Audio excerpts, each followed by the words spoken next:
Prison van থেকে একজন একজন করে নামছেন, ঘেমে জবজবে, কষ্টের ছাপ স্পষ্ট সবার চোখে মুখে। নেমেই যেন পরশ চাইছিলেন বাতাসের। তবে কিছুক্ষণের মধ্যে তাদের একটি ফটকের ভেতরে ঢোকানো হলো। এই দৃশ্য পুরান ঢাকার আদালত প্রাঙ্গণের একটি হাজতখানার বাইরের। রাজধানীর বিভিন্ন থানা ও কারাগার থেকে আসামিদের প্রিজন ভ্যানে করে আদালতে আনা হচ্ছিল।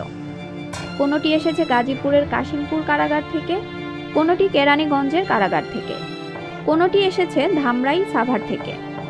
ঢাকা মহানগর পুলিশ ডিএমপির থানাগুলো থেকেও এসেছে প্রিজন ভ্যান। কোনোটিতে 20 জন, কোনোটিতে আনা হয় 36 জনকে। তাদের অনেকের শরীরই ঘর্মাক্ত। ভ্যানের জাল ধরে দাঁড়িয়ে বাতাস নেয়ার চেষ্টা করছেন অনেকে।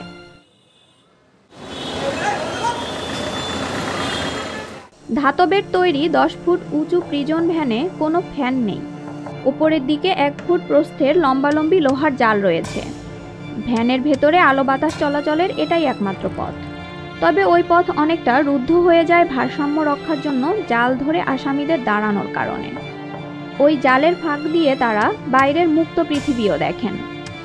ফলে ভ্যানে গরম থাকে বাইরের চেয়ে বেশি। গরমে পানির পিপাসা পেলেও মেটানোর ব্যবস্থা নেই। পুরনো ভ্যানগুলোতে বসার স্থানও নেই।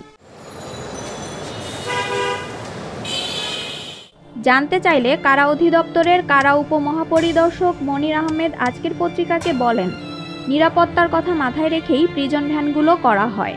সেখানে বাতাস চলাচলের ব্যবস্থা রয়েছে। নতুন প্রিজন ভ্যানগুলোতে আরও ভালো ব্যবস্থা কিভাবে করা যায় তা নিয়ে চিন্তা চলছে।